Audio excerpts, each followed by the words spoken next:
welcome to this special edition of Vantage. We are coming to you live from the White House. Behind me, you can see the presidential mansion. This is what it's all about, the biggest prize in American politics. Come January, and it will have a new president. Will it be Kamala Harris or Donald Trump? That's what we're here to find out. Now, this part of the White House is called the North Lawn. It has a very special place in presidential traditions. When a state guest arrives at the White House, this is where the ceremonial welcome happens. It's usually packed on those days, but even now there's a buzz around here, a feeling of tension and fervor. We expect that to increase in the next hour or two because President Biden is heading back here. He's in his hometown right now. He's not at the White House, but in the next hour or two, he's expected to be back. Like all Americans, he will be glued to the television tomorrow because Tuesday is the big election day, the day of voting. Technically, we can have a winner by tomorrow night, but a lot of Americans voted early this time. They sent in mail-in ballots and postal votes. So it could take a bit longer. But don't worry, we'll be right here throughout the week covering the results. So make sure you tune in every day. We've got a packed show lined up for you tonight. We're looking at how Washington is preparing for Election Day, what sort of security measures are in place, and we also attended a women's march yesterday. We'll tell you what women voters are looking for this time and who is leading the merchandise race. From Trump hats to Harris badges, it's all being sold in Washington and across the country indeed. And what does it say about the ground sentiment? All this and more lined up for you. First, the headlines. China continues its saber rattling. Taiwan detects 44 aircraft, 6 Navy vessels and 1 ship from Beijing around it. Many of these jets reportedly crossed the median line of Taiwan Strait. This incident comes amid escalating regional tensions as Beijing ups its ante over the self-ruled island. Turkey sacks 3 mayors in the Kurdish majority southeast on alleged terrorism charges. This is despite Ankara's efforts to seek a rapprochement with the Kurdish community. All 3 mayors belong to the main pro-Kurdish party. Kurds make up around 20% of Turkey's overall population. Chaos in the newly elected Jammu and Kashmir Assembly on its first day after a People's Democratic Party leader moved a resolution against the scrapping of Article 370. This led to BJP lawmakers protesting against the move. In 2019, Jammu and Kashmir lost its special status and was bifurcated into 2 union territories. The European Union welcomes the re-election of Moldova's pro-European president. She won in a tense vote on Sunday. The election was overshadowed by allegations of Russian meddling. It took place just 2 weeks after a referendum in which Moldovans voted by a razor-thin margin to back joining the EU. And a volcano erupts in eastern Indonesia, killing at least 10 people and spewing fireballs and ash on surrounding villages. Some wooden homes even caught fire. Several people have been evacuated. Indonesia experiences frequent volcanic eruptions due to its position on the Pacific Ring of Fire.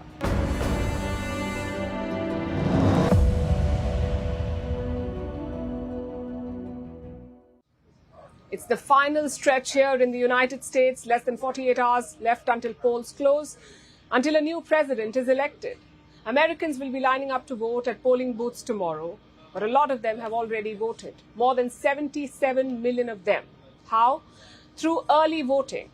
Here in America, you can request a ballot on mail. You can then fill it up, select your candidate, and then drop it off in ballot boxes or even mail them via postal services. More than 77 million Americans have done it so far. That's around 48% of the total turnout in the last election. They've already voted. So clearly, early voting is the future. In 2020, the Democrats dominated this field, but this time, Republicans have caught up, mainly because Donald Trump has changed his position on this. Last time, he opposed early voting. This time, he's supporting it. Around 38% of early voting has been done by the Democrats, and Republicans are at 36.2%. So the gap is pretty narrow. Now we come to the opinion polls. Who is leading and by how much? Well, Harris has a narrow edge over Trump in the national polls. But like we've said, that doesn't really matter. It comes down to the Electoral College, to the swing states, the 7 swing states. Let's look at the situation there. Harris is leading in Nevada by 3 points. She's leading in North Carolina by 2 points, in Wisconsin by 2 points, and in Georgia by 1 point. In Pennsylvania and Michigan, things are even, and in Arizona, Trump leads by 4 points. Now, these numbers make a couple of things quite clear. One, Harris has found some momentum, some new momentum. Apparently, last-minute undecided voters are picking her. And two, Donald Trump is also consolidating. Harris may hold the edge among early voters, but on Tuesday, it's all about in-person voting, and that remains Donald Trump's core. Which brings us to the campaigns. Both Harris and Trump are hitting the swing states. Harris spent a lot of time in Michigan. Meanwhile, Trump spoke in North Carolina and Georgia. As I said, this is the final stretch.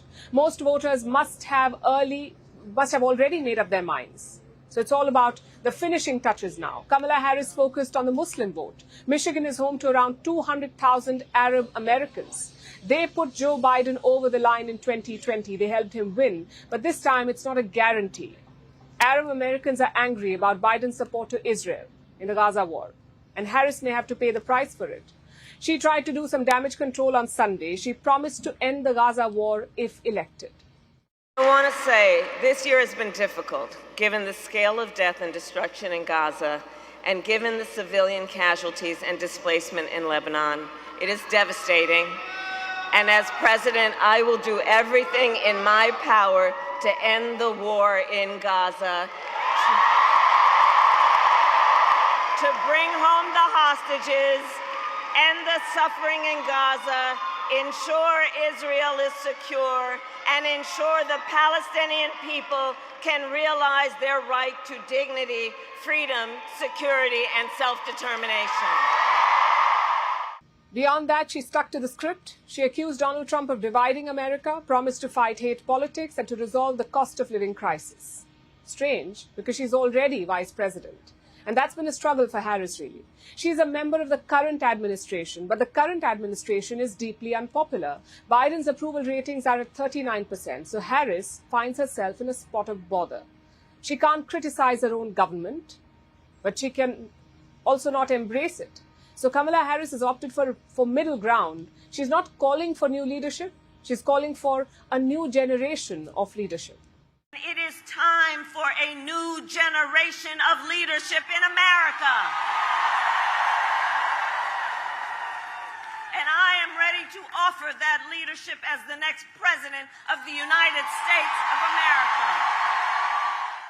On the other side, Trump did what Trump does. He held a number of rallies on Sunday. Most of them had the same theme: America is a broken country, only he can fix it. It's a strategy that worked for him in 2016. It's finding even more takers this time around, it seems, because of the cost of living crisis. Trump's campaign is mostly centered around two issues: tariffs and immigration. We saw that again on Sunday. The United States is now an occupied country. Can you imagine having to say, we're an occupied country? But it will soon be an occupied country no longer. On November 5th, 2024, it will be Liberation Day in America. On day one, I will launch the largest deportation program of criminals in American history. I will rescue every city and town that has been invaded and conquered, and we will put the vicious and bloodthirsty criminals in jail or kick them the hell out of our country. Some extreme rhetoric there, but clearly America likes it. Donald Trump also trained his guns on pollsters and journalists, quite literally. You see, Trump was surrounded by bulletproof glass at the rally, but those glasses had gaps. Trump said he wasn't worried, though, because to get to him, an assassin would have to shoot through the press corps, and Trump says he doesn't mind that. I have a piece of glass over here, and I don't have a piece of glass there, and I have this piece of glass here, but all we have really over here is the fake news, right? And to get me, somebody would have to shoot through the fake news, and I don't mind that so much, because I don't mind. Trump also took issue with a new poll. It says Kamala Harris is leading him in the state of Iowa. The poll has surprised a lot of people because Iowa voted for Trump in 2016 and again in 2020. The last Democrat to flip it was Barack Obama. If Harris does that, it would be a big setback to Donald Trump. Of course, his campaign has rejected this poll. They say it's an attempt to demoralize voters. And frankly, there's a lot of that going on this time around, especially on social media. Hundreds of posts are spreading fake news about the election. Most of them are Trump supporters, but some are Democrats too. And why are they doing this? To destroy the credibility of the election process. Around 70% Americans think that Donald Trump will not concede if he loses, that he will question the results like he did the last time. His supporters are laying the groundwork for that. Let me show you some examples. This video is from Pennsylvania. An influencer filmed a man dropping off a large number of ballots. He said the whole thing was suspicious. But guess what? The man was a postmaster. His job is to drop off ballots. A lot of accounts also posted pictures with this caption: "I live in Canada, but I drove down to vote." The idea is to say that even Canadians are voting for Harris. Again, it's a false claim. That first video was debunked by poll officials, but not before it got 6 million views. Plus, it is unnecessary work for the election officials. They must conduct fair elections. At the same time, they must also bust fake news. Why can't social media platforms pitch in? Because they are part of the problem, especially Elon Musk and X. He is the most followed person on his platform, and he is pushing fake news. Elon Musk says Democrats are making illegal migrants vote. He also said if Trump is not elected, this will be the last US election. Again, fake news and dangerous rhetoric. Of course, if Trump wins, none of this will matter. But if he doesn't, expect nervous days for America.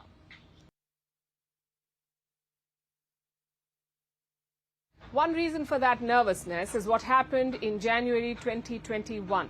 The Capitol riots, the day when America's Parliament building was overrun. You can feel that nervousness here. We've been going around Washington, D.C. over the last few days. Things are certainly different. For starters, we've seen a lot more fences. Even the sidewalks near the White House have been cordoned off. We saw a lot more security presence too. The people we spoke to are also worried. They have businesses here. Their children go to school here. So the possibility of violence is very scary. Take a look at how Washington is preparing, or rather bracing, for Election Day.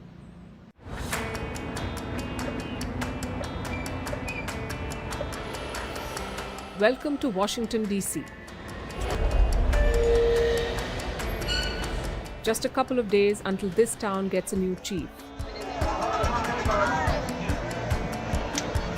Or rather, a commander-in-chief.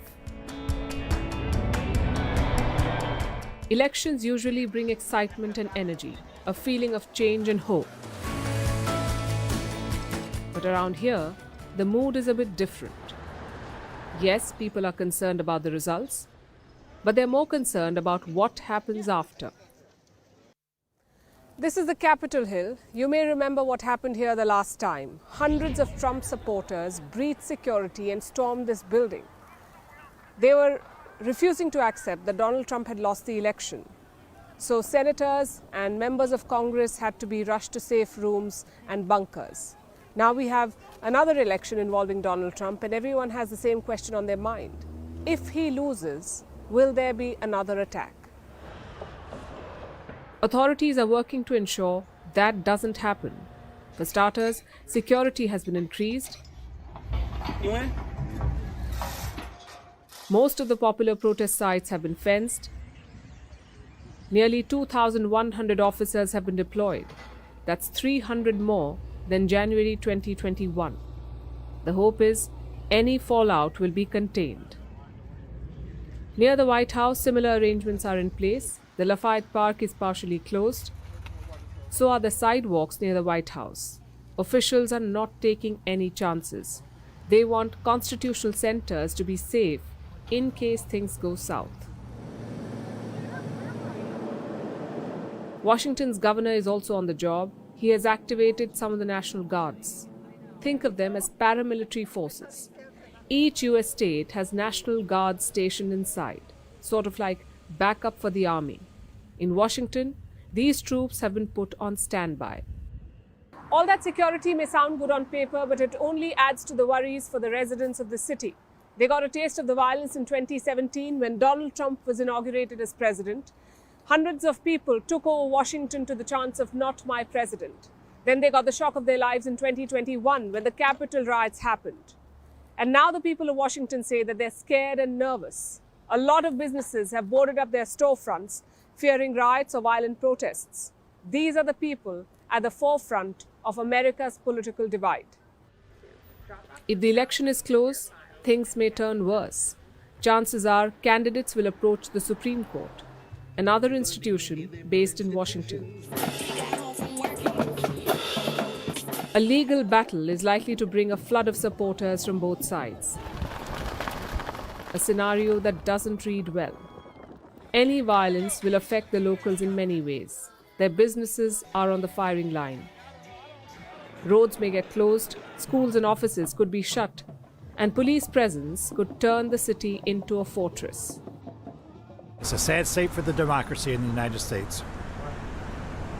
Why should freedom have to protect your own property when you disagree with somebody? Doesn't make any sense. We all knows what happened when things doesn't go Trump's way. He incites his followers to protest in violent ways, and I think it's smart. I actually work a couple of blocks down in a government building, and I don't want to come to work on Tuesday. I think it's going to be hectic and crazy. I wish we would be off. For officials, this is a tough choice. You can't stop supporters from holding peaceful protests. But how do you ensure the situation does not descend into chaos? This is the National Mall. This is the long shot of Washington, D.C. that you see in most Hollywood films. And these are the grounds where some of this country's historic protests and campaigns have unfolded. This place is open to peaceful demonstrations, but you need permission first. So far, at least 9 groups have applied, most of them left-leaning. And this is where the authorities face a dilemma. Do you give permission to opposing groups and risk a face-off? And if you deny permission to all, are you trampling on their right to protest? There are no easy choices as election day nears. Even afterwards, the danger isn't over. In the last election, the anger did not spill over immediately. It exploded weeks later on January 6th. So next week is merely the first in a series of challenges. The eyes of the world will be on Washington, D.C. The international press is here watching. The question is, what will we see? A peaceful transition of power or another crack in the foundation of U.S. democracy?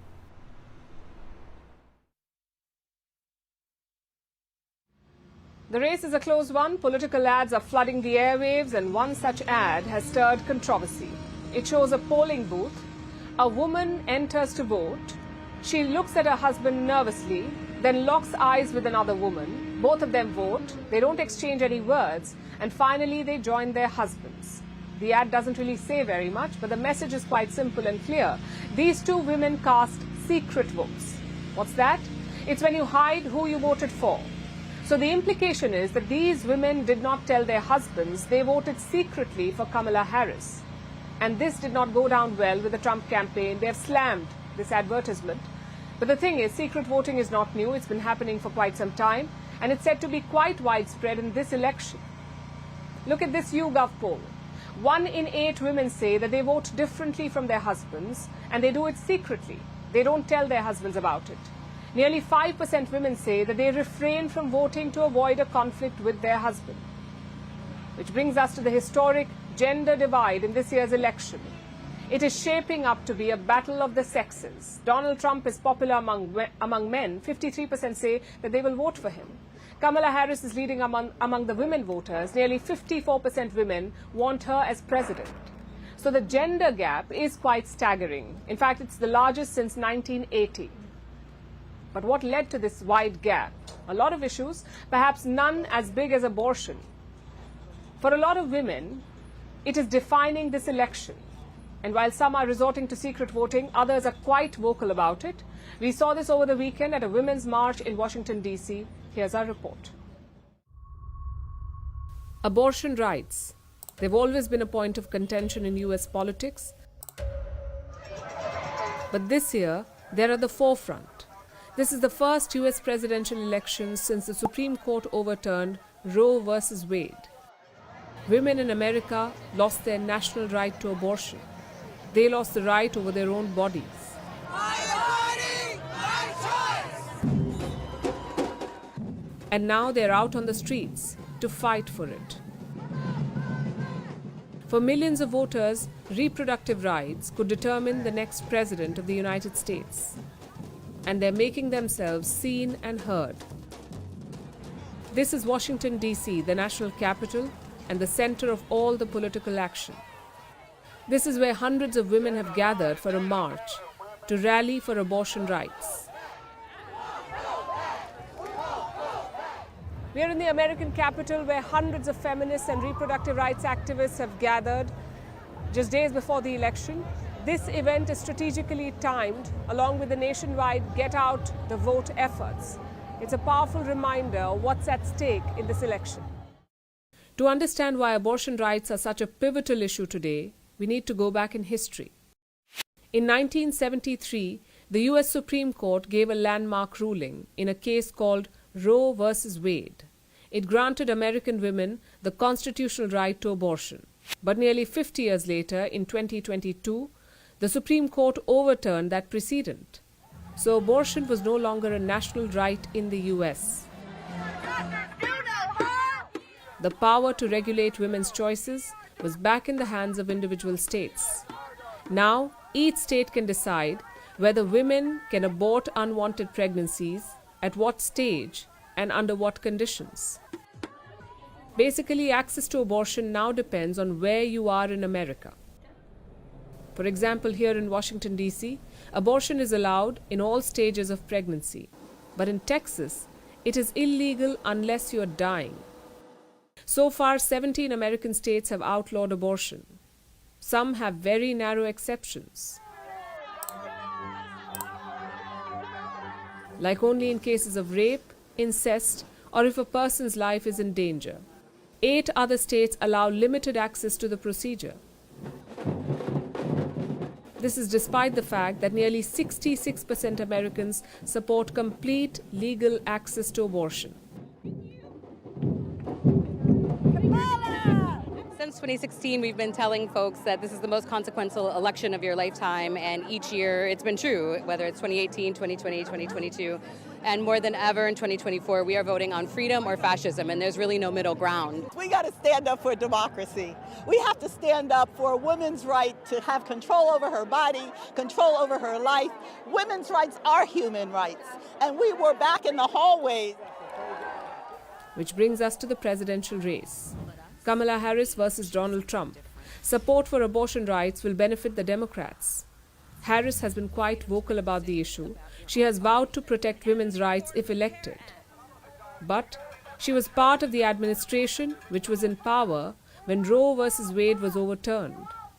Her predecessor, Joe Biden himself, has not been as vocal about the issue because of his Catholic background.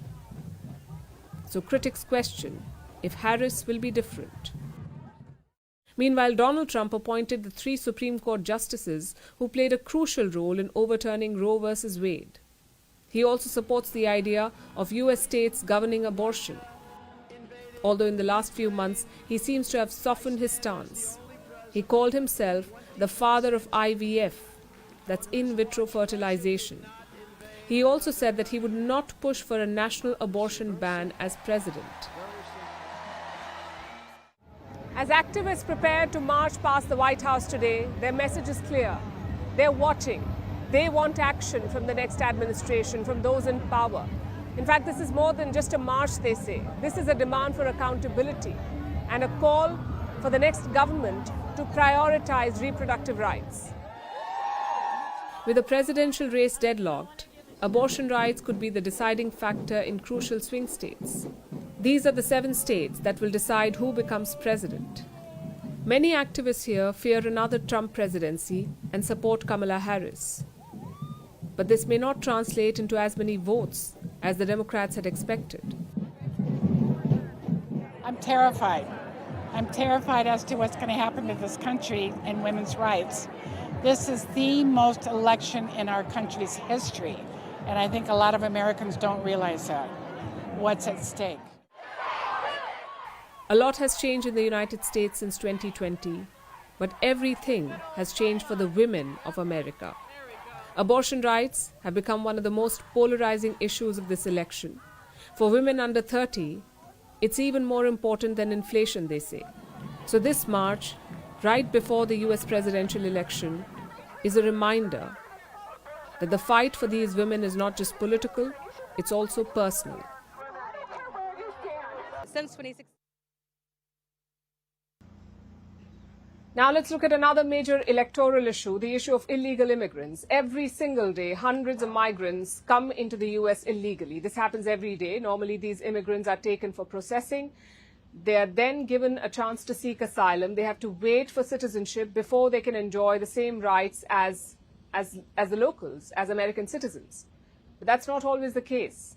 Some places in the US extend the right to vote to non-citizens as well, even illegal immigrants. And this has become a major issue in this election. We went down to the city of Tacoma Park in Maryland. It's a so-called sanctuary city, which gives non-citizens the right to vote. Here's what we saw. It's the final day of campaigning in Tacoma Park. The city council election is in full swing, and candidate Ambriose Agose is going old school. With pamphlets in hand, he is going door to door in the hope of winning over the last remaining undecided voters. All type of community are supporting me: white, African, Black American, Indian, Spanish. Yes, I have all those communities supporting me. Agose's campaign materials reflect his wide outreach. They are printed in several languages, including English, Spanish, and French, even Hindi. That's because he's not just seeking the votes of Americans, he is appealing to people from all parts of the world who live here, even illegally. This is Tacoma Park, a city in the US state of Maryland. This is on the outskirts of Washington, D.C. And Tacoma Park is unique because it allows non-US citizens to vote in local city-level elections. This is both legal US residents and illegal immigrants. They're all allowed to vote, and this is a right that was given to them way back in 1993. The idea was to involve all people in local decision-making and planning. Tacoma Park has been a sanctuary city for migrants since 1985. For decades, it has provided refuge to migrants of all kinds. Today, about 30% of the city's population is made up of migrants. Agose is aiming to win their support. He is running to represent Ward 6, where many migrants and non-citizens live. Agose says, even without citizenship, they must have a vote. People who live here, they contribute building the city.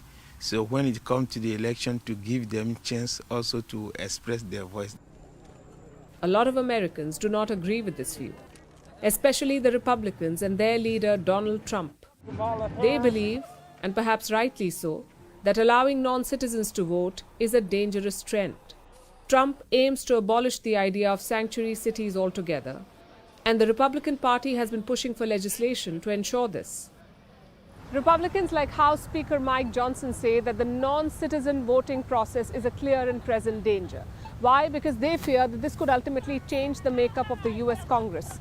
Republicans have tried to bring in laws that restrict non-citizens from elections. Bills have been introduced in the US Congress that require proof of citizenship before you register to vote and restrict federal funding to cities like Tacoma Park. In fact, earlier this year, they also blocked a law that allowed non-citizens to vote in local elections in D.C. Immigration was already a hot-button issue in this election. The idea of allowing non-citizens to vote has only intensified the debate. The concept itself is not new, though. Only a few cities allow non-citizens to vote, that too in just local elections. The turnout, too, remains extremely low, because illegal immigrants tend to not want to attract attention by turning up to vote. Yet, there have been cases of fraud. In Michigan, which is a battleground state, a Chinese student pretended to be a US citizen. He successfully cast a vote in the presidential election. Observers say such cases are rare. But in close polls where every vote counts, no side wants to take chances. Also, immigration has become a point of contention for American voters. 3 out of 5 Americans say it's a key issue. Some accuse illegal immigrants of taking away jobs. Others say immigrants use welfare services and unfairly take away American taxpayer money. There are also safety concerns. Migrants are accused of being criminals and of smuggling drugs into the country. Donald Trump has capitalized on this anti-immigrant sentiment. Trump says that November 5th will be Liberation Day if he is elected. He plans to crack down on illegal immigrants. He is pushing for mass deportations. On day one, I will launch the largest deportation program of criminals in American history. It's going to be the largest deportation of criminals. We're going to get them out of here fast. Trump wants to deport about 15 to 20 million illegal immigrants using a law from 1798 called the Alien Enemies Act. Reports show that 88% of all Republicans support this. They support mass deportations. Obviously, this has immigrants concerned. A lot of us are scared because Trump says the first to be deported will be the Venezuelans. Understand? Every 4 years it's terrifying. Of having the knowledge, of having to know where the ICE detention is. So if my husband gets taken, I know where to go, because it's terrifying having to tell my kids why we're voting a certain way, because those elections are so important of where their dad is, where their dad's status could end up. The issue of immigration in America is too big for either party to ignore. Both Republicans and Democrats are promising to reduce the flow of illegal immigrants, but neither side has presented a concrete plan to fix the problem. Involving illegal immigrants in the democratic process and giving them the right to vote only complicates things further.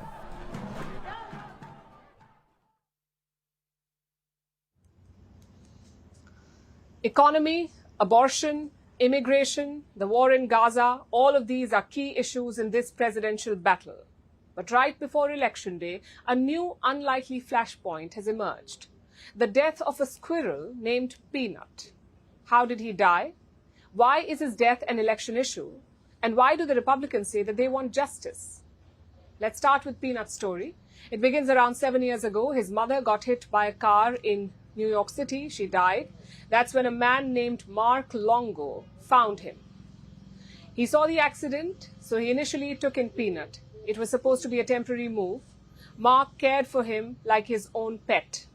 This continued for about 8 months. After that, Mark released the squirrel. He thought Peanut was well enough to survive outdoors, but that did not last very long. Peanut apparently lacked survival skills, so he returned. Mark took him in again, and Peanut lived happily as an indoor squirrel. So the story goes. Soon the two started making videos, Peanut eating waffles, Peanut running around the house, Peanut dressed in hats. The internet loved this squirrel, and in no time, Peanut became viral.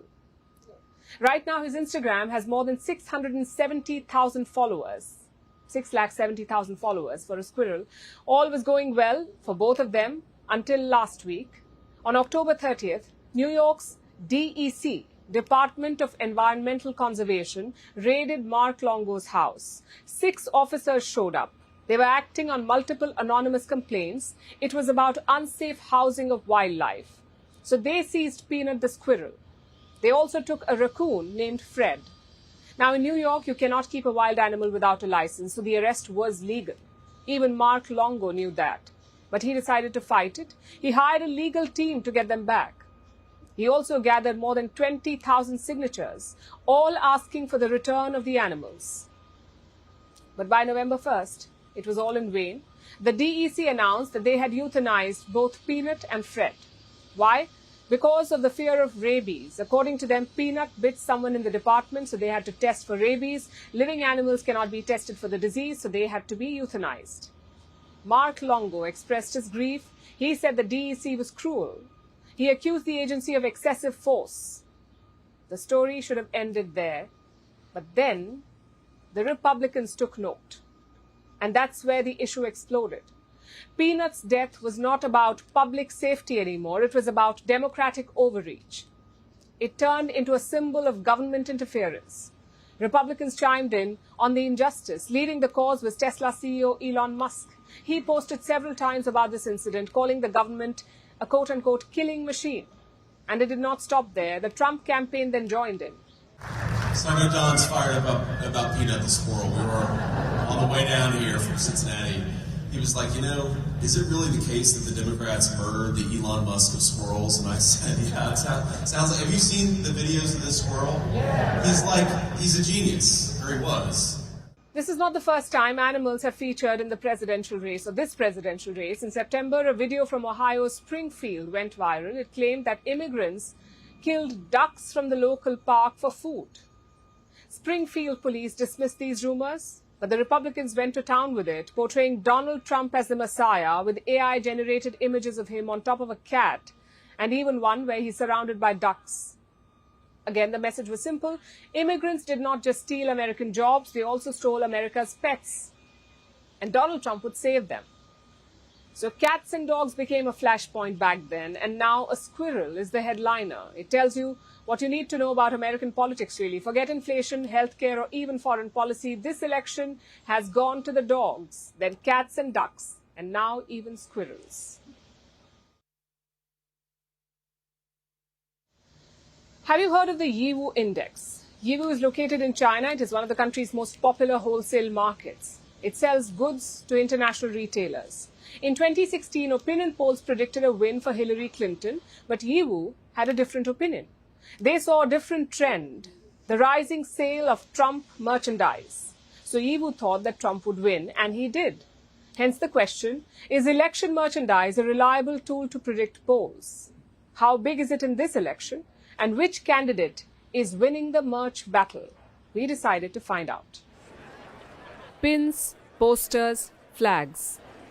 Even these iconic Make America Great Again hats. Merchandise like these are a staple of the US presidential elections. Campaigns sell them, supporters buy them. But these items aren't just pieces of memorabilia. They're often seen as indicators of who is winning the election. Here in the United States, elections aren't just decided by votes. They're also decided by what I'm holding here. This is political merchandise, badges for Donald Trump and Kamala Harris. These serve as symbols of political allegiance and a public display of candidate support. But can the sales of these products alone determine the outcome of an election? Let's find out. And make America great again. Over the years, campaign merchandise has become a strategic tool. Surveys say 70% people buy political merch to influence others.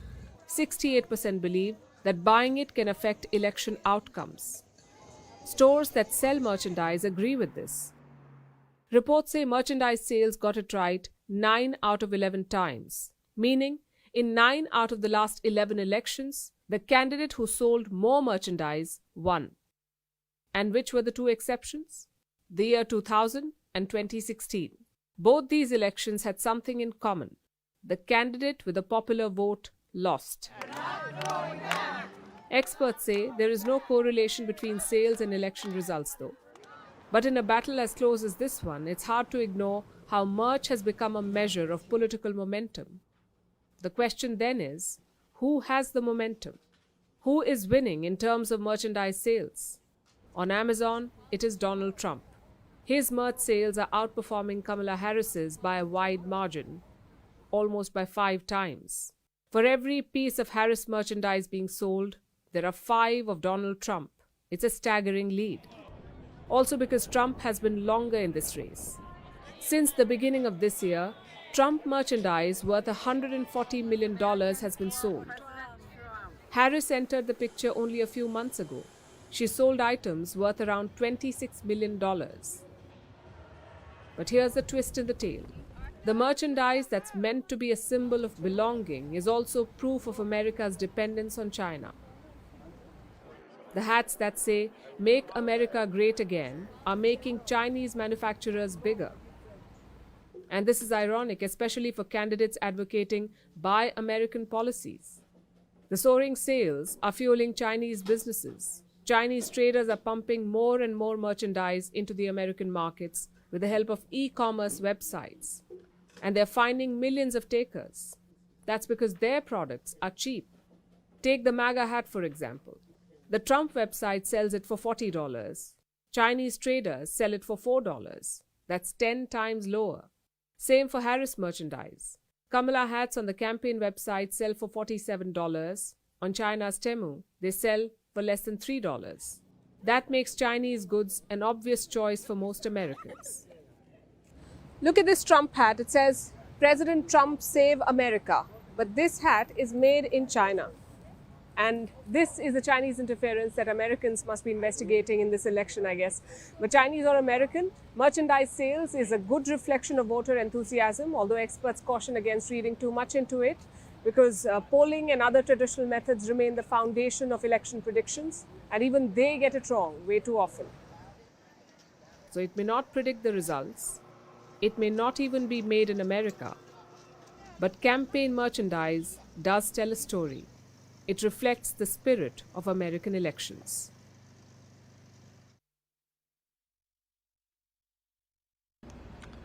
This election is very much about domestic issues like abortion or inflation. Foreign policy is just a footnote. So why should the world care about the result? Why should you care about it? Because the fallout could be global. Kamala Harris and Donald Trump represent two very different ideologies. Trump is an isolationist. He believes in using trade as a weapon. He's also not a fan of alliances, especially NATO. Harris, on the other hand, is less vocal on such issues. Her foreign policy is seen as Biden 2.0. If she wins, she'll be forced to handle two full-blown wars. Does she have the experience to do that? We'll have to wait and watch. But beyond the candidates, there are other reasons too. The US is the largest economy in the world. It is also the second largest trading country. America trades with more than 200 nations and regions. It makes up 9% of global trades. If the next president is protectionist, every country will feel the pinch. Same with climate change. The US is the second biggest emitter of greenhouse gases, but Trump doesn't believe in climate change. Last time he was president, he pulled his country out of the Paris Climate Agreement. If he wins again, will he repeat that? Will he roll back America's climate commitments? These are questions that will affect the entire world, but tonight we are only looking at the strategic fallout of the election result. What do other countries want? Who are they backing to win? Who do they want to win? Let's start with India. New Delhi does not need to pick a side. That's how stable ties are. There is bipartisan support for a long-term partnership with India. With Donald Trump, Prime Minister Modi has great chemistry. With Harris, he can hope for continuity. Like I said, she's Biden 2.0 or expected to be, and Biden did a lot for India-US relations. So either way, India is fine, but most other countries do have a definite pick. Western Europe and NATO will be hoping for a Harris win. You may remember what happened at the 2019 NATO summit in London. Western leaders got together to mock Trump. Their comments were caught on a hot mic. Again, the issue was ideology. Trump doesn't see the logic in defending countries on another continent. America first is his mantra, which is why Ukraine will also be wary of Trump. President Zelensky did meet him during his trip to New York, but that is unlikely to have moved Trump. He says he will end the war on day one in the White House. He hasn't said how, though. But chances are he will cut military aid to Ukraine, basically force Kiev to sue for peace. Now we come to West Asia. Israel has a very clear pick in this race. Trump and Benjamin Netanyahu have a great friendship. Trump moved the U.S. embassy from Tel Aviv to Jerusalem. He also brokered the Abraham Accords between Israel and some Arab countries. So Netanyahu would like to have Trump back in the White House. If Biden was running, it may have been a bit different. Despite some tough words, Biden has basically given him endless support. He also keeps saying that he's a Zionist. But Kamala Harris is likely to be tougher on Israel. She may not say it during rallies, but by all indications, she'll put more pressure on the Israeli Prime Minister. And what about the Gulf states? Well, Saudi Arabia will be happy to see Biden out. Remember, Biden promised to turn Riyadh into a pariah. On his watch, the relationship broke down completely at one point. In comparison, Trump was a lot more friendly. He was president when the Khashoggi murder happened. Most Western countries isolated Crown Prince Mohammed bin Salman, but Donald Trump did not. Reports say he even bragged about saving MBS from isolation. So chances are Riyadh would like to see him back. So would North Korea. Kim Jong-un had 3 meetings with Donald Trump. Yes, none of them led to anything, but at least Kim was on the world stage. Harris, though, is expected to continue Biden's policy. Closer ties with South Korea and no talks with the North. But here's a fun fact. Kim's biggest ally wants the opposite. I'm talking about China. Donald Trump waged a trade war against China when he was president. He's promising a second round this time. More than 60% tariff on all Chinese imports. And this would be devastating. Chinese imports are worth more than $560 billion. Imagine a 60% tariff on all of that. China cannot afford it, especially in the current state of their economy. Having said that, Trump may not be eager to protect Taiwan. He doesn't want to defend NATO, so why would he help Taiwan? And Beijing knows this. They recently said that the US could discard Taiwan if Trump wins the election. So it's a question of priorities for China, trade or Taiwan. What do they want more? Of course, all of this is based on two assumptions. One, that Trump 2.0 will be Trump 1.0. If you listen to his rallies, that seems to be the case, but you can never be sure. The second assumption is that Kamala Harris will be Biden 2.0. Again, we can't be sure. Maybe Harris will come into her own as president. Maybe she will chart her own path. And if she does, these positions could change. Safe to say, it's a big week in geopolitics. All the global capitals will be watching Washington closely. Now let's zoom into Bangladesh, a country that definitely cares about who the next US president will be. And it's a country that the potential president has an eye on. Donald Trump put out this message last week. During Diwali, he condemned the violence against minorities in Bangladesh, and he's being lauded for it. ISKCON has thanked Trump for speaking out. For those of you who don't know, ISKCON stands for International Society for Krishna Consciousness. It's a religious organization devoted to spreading Hindu teachings. ISKCON has built temples all over the world. It has hundreds of centers spread across every continent. ISKCON has centers in Bangladesh too. But the organization is under attack there. The assault began last week. Last Monday, the editor of a Bangladeshi media outlet took a swipe at ISKCON. His name is Mahmudur Rahman. He said that ISKCON should be banned because they are organizing protests to fight for the rights of Hindus in Bangladesh.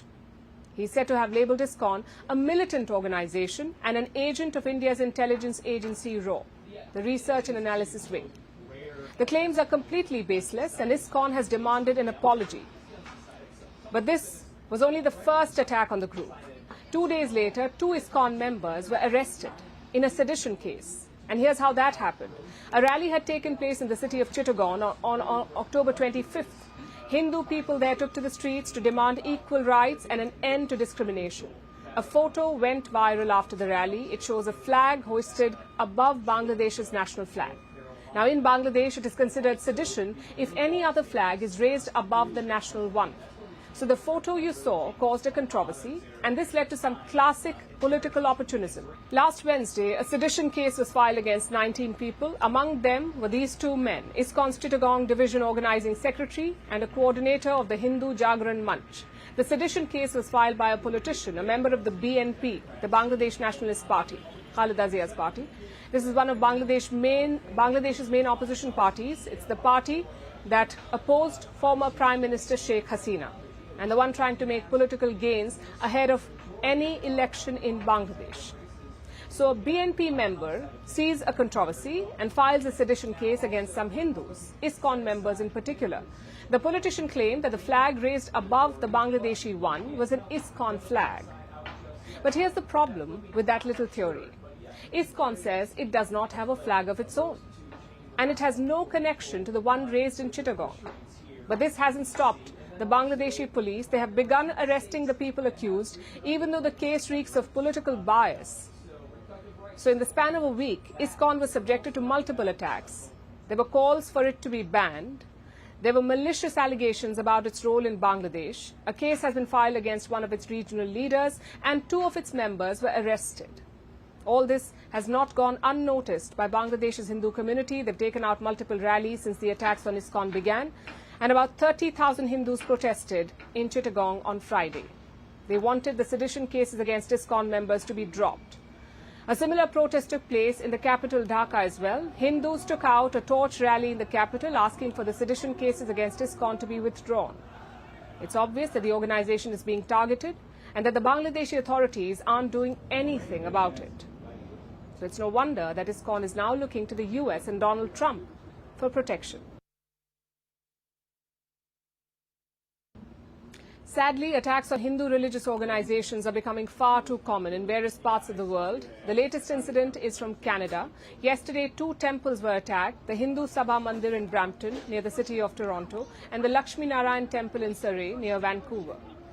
2 attacks in 2 different parts of Canada within a few hours of each other. Let's look at the Brampton attack first. We have videos from the scene which clearly show the perpetrators. Take a look at this first.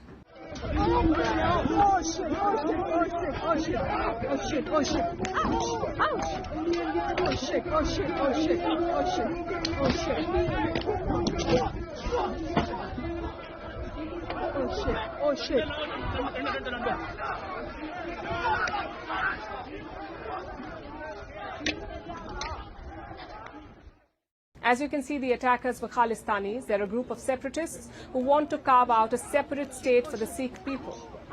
And they're prepared to attack Hindus to achieve their goals. The Khalistanis had gathered outside the Hindu Sabha Mandir in Brampton yesterday.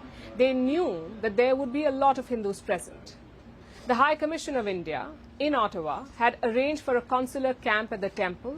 They were handing out certificates, necessary paperwork to help Indians in Canada. It's routine consular work, but it draws hundreds of people. Now, the High Commission knew that there was the possibility of danger, and they had asked for strong security measures at the event. But as you saw in the video, Canada took the warning lightly, and the result was chaos. After failing to prevent the entirely predictable attack, Canadian Prime Minister Justin Trudeau went into damage control mode. He put out this post on social media calling the acts of violence unacceptable. He added that every Canadian has the right to practice their faith freely and safely. But did you notice something? He did not really specify who committed the violence or highlight which group was attacked. All he did was spout generic statements.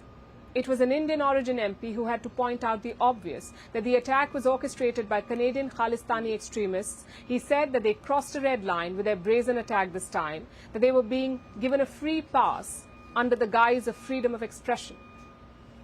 It seems that this is obvious to everyone except Prime Minister Trudeau, who continues to try and shield his Khalistani vote bank. And this isn't even the worst of it. For that, you'll have to look at the second attack, the one in Surrey. Khalistanis had gathered outside the Lakshmi Narayan Temple in Surrey. They were protesting, so some Hindu temple goers held a counter-protest. Then we have videos like this emerging from the site.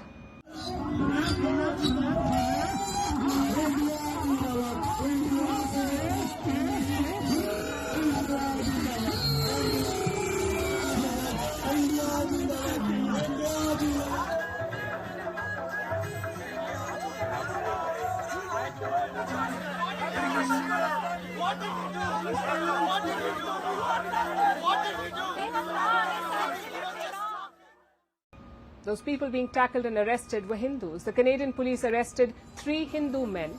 The police did not disclose the charges against them. As you saw, the men were violently tossed to the ground and then taken away. So Hindus are beaten up with sticks outside one Canadian temple and then arrested outside another. This is the state of Canada today. How did things get this bad? What has led to all the anti-Hindu sentiment in the country? The answer is quite simple. Trudeau and his government.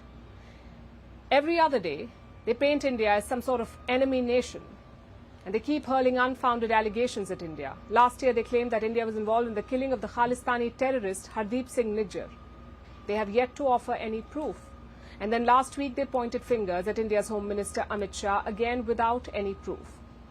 It's actually worse than the usual baseless allegations. Canada's Deputy Foreign Affairs Minister David Morrison contacted a foreign media outlet, America's Washington Post, and he told them that Shah was behind the plot to kill Nijjar. He did not make an official public announcement. He did not approach Canadian media. He just leaked this information to the Washington Post, again without any hard proof. India summoned a Canadian diplomat over this incident on Saturday. It was conveyed in a note that the Government of India protests in the strongest terms to the absurd and baseless references made to the Union Home Minister of India before the committee by Deputy Minister David Morrison. In fact, the revelation that high Canadian officials deliberately leak unfounded insinuations to the international media as part of a conscious strategy to discredit India and influence other nations only confirms the view Government of India has long held about current Canadian government's political agenda and behavioral pattern. It's this behavioral pattern that is fueling the unrest in Canada and emboldening the Khalistanis to attack Hindus, because they can clearly see that the Trudeau regime will support them no matter what. And speaking of unrest, let's turn our attention to Iran, where a college student was reportedly harassed for not wearing her hijab properly. Iran's morality police ripped her hijab and tore her clothes. In protest, the student then stripped to her undergarments and walked around the campus. Later, she was arrested, allegedly beaten up, bundled into a car and taken away. While her whereabouts are still unknown, many people are applauding the woman for her bravery and criticizing the Iranian regime, where not much has changed in the past 2 years, when another young woman called Masha Amini was killed for similar reasons. After which, anti-hijab protests rocked the nation and shook the very foundation of the Islamic regime. Our next report tells you more.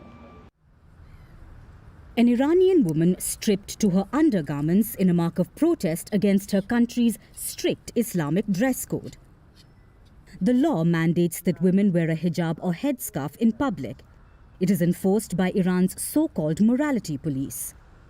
Women can be subjected to harsh punishment even for minor infractions. And that's what happened on Saturday at Tehran's prestigious Islamic Azad University. A female student was physically harassed by members of Basij for wearing her hijab incorrectly. Basij is an Iranian volunteer paramilitary group.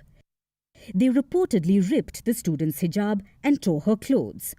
So the woman stripped to her underwear and, with her hair uncovered, she confronted the security personnel. Still in a state of undress, she walked around the campus in protest before a group of men surrounded her, allegedly beat her, bundled her into a car and drove away. The woman's condition and whereabouts are currently unknown. Some reports say that she was arrested by intelligence agents, then transferred to an undisclosed location. Other reports say that she was transferred to a psychiatric hospital after the university claimed that the student was suffering from mental health issues. While this seems like a cover-up, the video circulating on social media has gained a lot of attention. Many people are applauding the woman for her boldness and bravery. The UN says that they will be monitoring this incident closely, including the authorities' response. Amnesty International has called for the immediate and unconditional release of the student. If or when that will happen is not certain. After all, this is Iran we're talking about, where not much has changed over the past 2 years. In 2022, Iran was rocked by nationwide protests against the dress code following the death of Mahsa Amini, a 22-year-old woman who died in the custody of the morality police after being arrested for allegedly not wearing a headscarf properly. Outraged women and girls led the protests, burning their headscarves, dancing on the streets, marching for women to be free.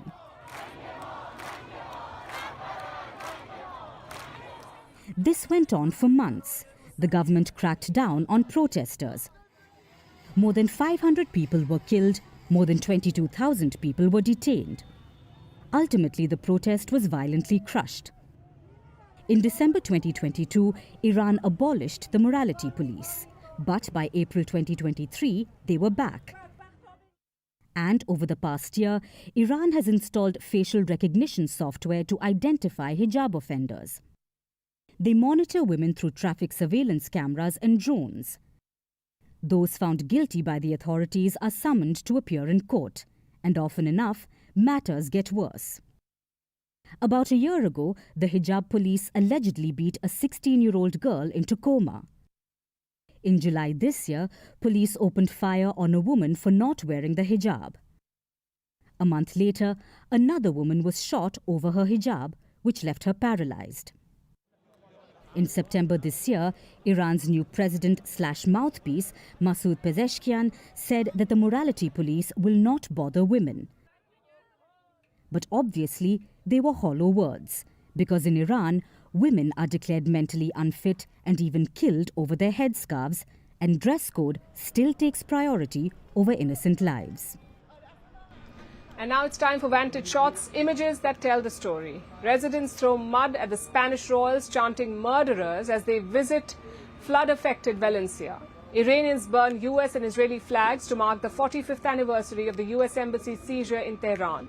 And in Argentina, thousands gathered in Buenos Aires for the first Pride March under the Milei rule. Finally, we're taking you back in history. On this day in 2008, Barack Obama was elected as the 44th President of the United States.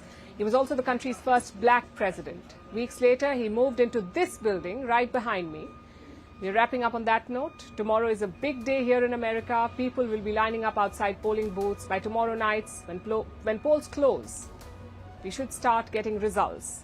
It's going to be a Super Tuesday. Make sure you catch Vantage live from the White House. We'll see you tomorrow.